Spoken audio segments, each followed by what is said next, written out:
that actually box for a living. 100%. Fight guys that box for a living and guys that are your age. How about that? He says he wants. Dana White, the ultimate boss of the UFC, didn't hold back when discussing the bizarre and controversial fight between Mike Tyson and Jake Paul that took place on November 15th. Known for his bluntness and no-nonsense attitude, Dana used his insider access to confidential information to deliver a devastating critique of the event. His thoughts on the fight were unequivocal. It was a spectacle, a sham, and one that was downright disappointing on several levels. Mike Tyson, at 58 years old, is far past his prime, and Dana White made it clear that he doesn't think Tyson should be fighting at all anymore. In fact, Dana voiced his disappointment in Tyson's involvement in this shady, staged event, calling out the fight for being not just a mismatch, but something that reeked of being rigged from the start. Mike shouldn't be fighting for the time being, Dana stated bluntly. He then pointed out the most painful truth for Tyson fans. When Tyson fought someone who was actually his age, size, and a real boxer, he lost. Dana's words echoed through the boxing and UFC communities as a harsh reminder of Tyson's limitations at this stage in his life and career. Dana didn't stop there. He expressed his frustration not just with Tyson, but with the entire setup of the fight. He criticized Jake Paul for attempting to climb the boxing ladder despite not being a real boxer. The UFC president didn't mince words when he said that Jake wasn't genuinely in the sport, but was simply using it as another platform for fame and profit. According to Dana, Jake Paul's rise to fame in the boxing world was an illusion, a product of careful PR and promotion rather than actual boxing skills.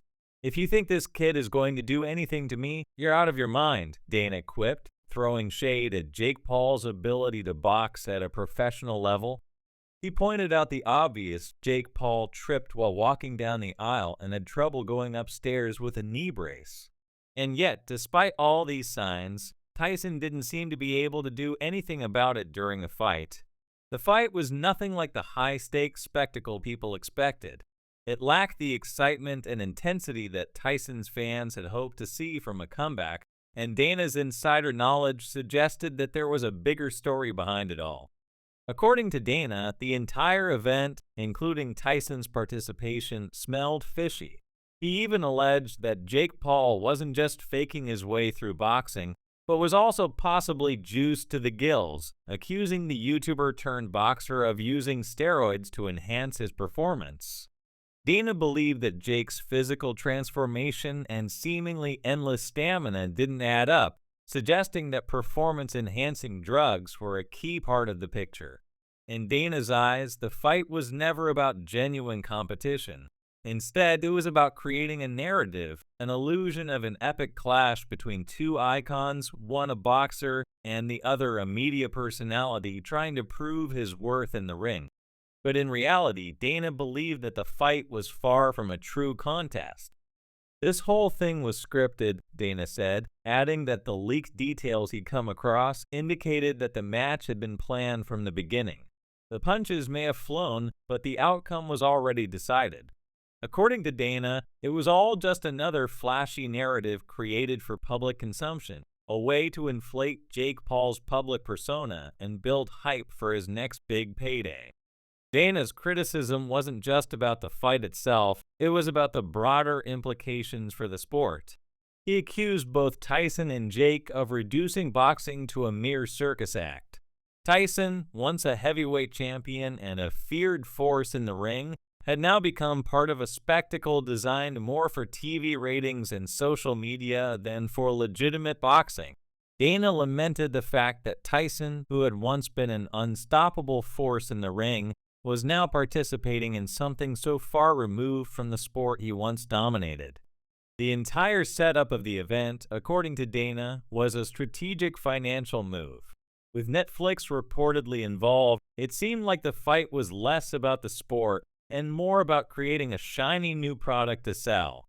It was about building a narrative, not about real competition. Dana's view is that Jake Paul's rise in boxing has always been about fame, not about legacy or talent. He's crafted a career by hustling the media and the public, and this fight was just another chapter in that story. In addition to his criticisms of the fight and the fighters involved, Dana reflected on the situation with a sense of disappointment, especially about Mike Tyson. Dana admitted he had tried to protect Tyson from fights like this. He recalled his previous conversations with Tyson when he tried to talk him out of the Roy Jones Jr. fight.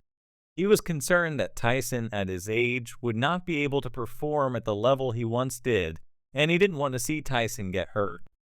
I begged him not to do the Roy Jones fight, Dana said, explaining that he feared Tyson would take too much damage and that it would diminish his legacy.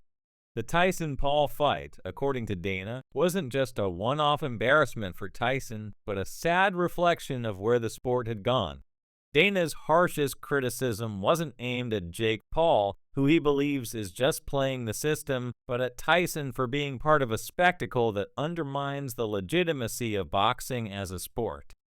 He noted that it was particularly difficult for him because he had so much respect for Tyson as a fighter.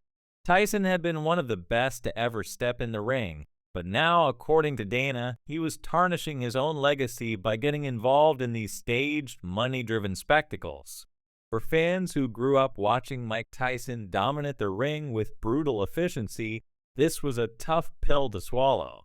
The man who once knocked out opponents with terrifying speed and power was now part of a show designed for clicks, views, and revenue. Tyson's actions, whether intentional or not, were being seen as a step away from the man who once terrified the heavyweight division. The story of the Tyson-Paul fight is one that raises important questions about the direction of boxing.